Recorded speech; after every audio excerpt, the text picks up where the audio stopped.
ETF index mutual funds నేర్చుకుని stock మార్కెట్లో రాణించాలనుకుంటున్నారా? వెంటనే ఈ నెంబర్కి కాల్ చేయండి.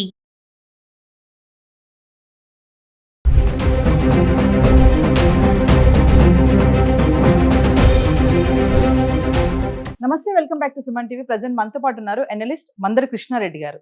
నమస్తే సార్. నమస్తే అమ్మా. సార్, అమెరికా, ఇజ్రాయెల్, ఇరాన్ యుద్ధం వల్ల ఇంకా మనం మాట్లాడుకుంటే బంగారం, వెండి పైన ఎలాంటి ఎఫెక్ట్ ఉండబోతుంది? మరి బంగారం చూసుకుంటే తగ్గుతుంది అనుకునే టైంలో ఇప్పుడు ఒకేసారి పెరిగిపోవడం చూస్తున్నాము. 24 క్యారెట్స్ 1,70,000లో ఉంది. మరి ఇంకా 22 క్యారెట్స్ 1,60,000 ఉంది. ఇంకా వెండి అయితే 3,14,000 వరకు వెళ్ళిపోయింది. మరి యుద్ధ ఇంపాక్ట్ వీటిపైన ఎలా ఉండబోతుంది అనేది ఒకసారి డీటెయిల్గా. యుద్ధ ప్రభావం బంగారం మీద, వెండి మీద మ్యాక్సిమం పడదు. బంగారం భగ్గుమనేటువంటి పరిస్థితి ఏర్పడదు. కారణం ఏమిటంటే అసలు చిన్న చిన్న యుద్ధాలు మామూలుగా మనం యుక్రెయిన్ రష్యా యుద్ధం జరిగినప్పుడే దాని ఎఫెక్ట్ కొంత ఉంది. కానీ ఇప్పుడు ఏమైందంటే ఒకవైపున పాకిస్తాను, ఆఫ్ఘనిస్తాను కొట్టుకుంటున్నాయి, ఆ యుద్ధం జరుగుతూనే ఉంది. ఇక్కడ మనం ఇరాను, అమెరికా, ఇజ్రాయెల్ మధ్యలో యుద్ధం అంటున్నాము. కానీ గల్ఫ్ దేశాల మీద ఇరాన్ చేస్తున్న దాడుల వల్ల గల్ఫ్ నుంచి వచ్చేటువంటి మొత్తం కార్గో విమానాలు కానీ, ప్రయాణికుల విమానాలు కానీ పూర్తిగా స్తంభించిపోయాయి. విమాన రాకపోకలే పూర్తిగా ఆగిపోయాయి. చాలామంది దుబాయ్ నుంచి బంగారం తెస్తున్నారు, గల్ఫ్ దేశాల నుంచి బంగారం వస్తుంది, దాన్ని పట్టుకున్నారు ఎయిర్పోర్ట్లో అని చెప్పి మనం ప్రతిరోజు ఏదో ఒక వార్త చూసేవాళ్ళం. అంటే తక్కువ రేట్లో బంగారం దొరికే అవకాశాలు ఆ దేశాల్లో ఉన్నాయి. ఆ దేశం నుంచి భారతదేశానికి విపరీతంగా గోల్డ్ వస్తుంది అనేది మనకు తెలిసిన విషయమే. కానీ ఇప్పుడు పూర్తిగా స్తంభించిపోయింది. ఆ దేశాల నుంచి ఏ రకమైనటువంటి గోల్డ్ మన దగ్గరికి రాదు.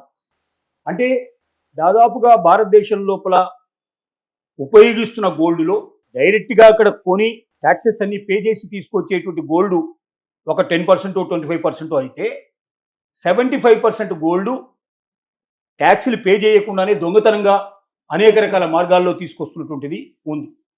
కొరియర్ ద్వారా కూడా బాగా వచ్చినట్టుగా మనకి ఇన్ఫర్మేషన్ చాలాసార్లు కనబడింది. పెద్ద పెద్ద కొరియర్ సంస్థలు వాళ్ళు పార్సల్ రూపంలో కూడా తెప్పించి దాంట్లో గోల్డ్ ఉన్నట్టుగా కూడా బయటపడింది. ఇప్పుడు ఆ గోల్డ్ అంతా ఆగిపోయినట్టే కదా. గోల్డ్ ఆగిపోయినప్పుడు ఏమవుతుంది? వచ్చే గోల్డ్ రానప్పుడు ఉన్న గోల్డ్కి డిమాండ్ పెరిగిపోతుంది, రేట్లు పెరిగిపోయే అవకాశాలు ఆటోమేటిక్గా కనపడతాయి. రెండవది, ముడి చమురు ఎప్పుడైతే రావడం తగ్గిపోయిందో అప్పుడు ట్రాన్స్పోర్ట్ మొత్తానికి రేటు పెరిగిపోతుంది. మరి బంగారాన్ని కూడా ఒక ప్రాంతం నుంచి ఇంకో ప్రాంతానికి తీసుకెళ్లాలంటే దానికి తగినటువంటి పద్ధతిలో తీసుకెళ్లాల్సిందే కదా.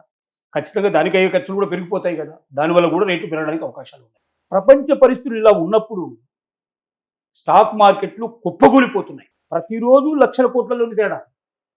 ఇవాళ 1,00,000 కోట్లు పోయింది, ఇవాళ 2,00,000 కోట్లు పోయింది, ఇవాళ 3,00,000 కోట్లు పోయింది అనే పరిస్థితి తప్ప ఇంతవరకు తేరుకోలేదు.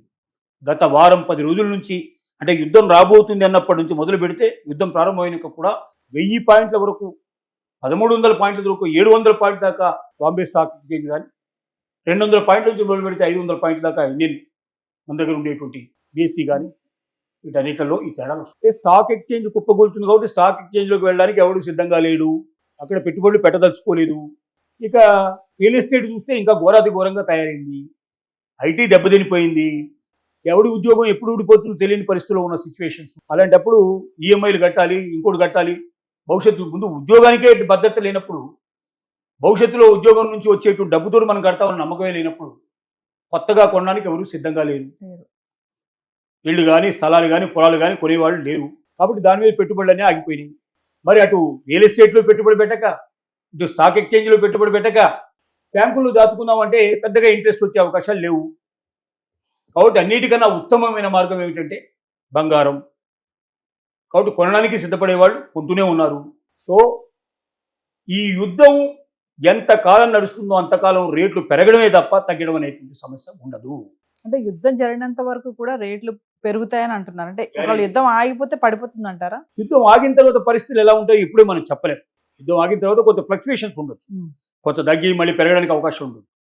ఏది ఏమైనప్పటికీ బంగారం విషయం లోపల సంవత్సరం చివరి నాటికి 3 లక్షల కన్నా తగ్గదు అని ప్రపంచ నిపుణులు చెప్తున్నటువంటి మాట.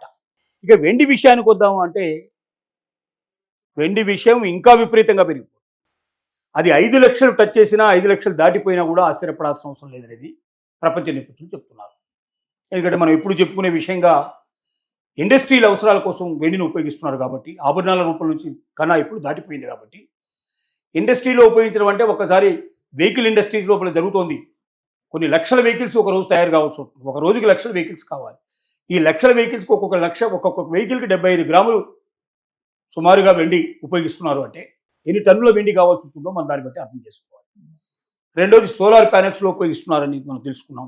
ఛార్జింగ్ కేబుల్స్, ఔషధ పరిశ్రమ లోపల, తర్వాత ఛార్జింగ్ దాంట్లో అంటే మనకు ఇప్పుడు సెకండ్ గ్రేడ్ సంబంధించినటువంటి సెమీ కండక్టర్స్ లోపల ఛార్జింగ్ లోపల ఉపయోగిస్తున్నారని, మొబైల్స్లో ఉపయోగిస్తున్నారని రకరకాల వార్తలు మనకు రోజు రోజుకి ఉపయోగించే ఇండస్ట్రీ పెరుగుతోంది.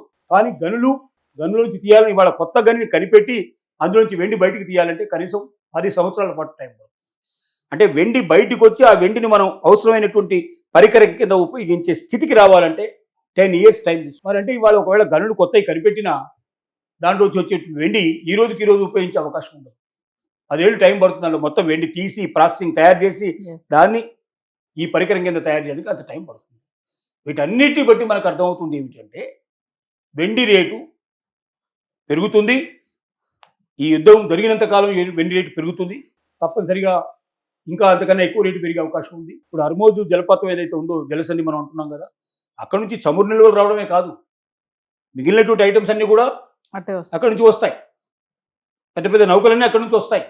ఆ నౌకలు ఇప్పుడు ఆగిపోవడం వల్ల వాటిలో వచ్చేటువంటి సప్లై చేసేటువంటి ఐటమ్స్ కూడా ఆగిపోతాయి. దానివల్ల కూడా రేట్లు పెరిగే అవకాశం. సో ఏదేమైనా మన కంటికి కనబడుతున్న పరిస్థితులను బట్టి భవిష్యత్తు లోపల వెండి, బంగారం రేట్లు పెరగడమే తప్ప తగ్గే లక్షణాలు అయితే లేవు.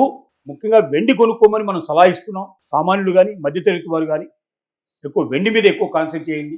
బంగారం కన్నా కొనుక్కోగలిగేవాడు బంగారం కొనుక్కోండి. అప్పులు చేసి మాత్రం కొనకండి. బంగారం ఎప్పటికైనా మంచిదే.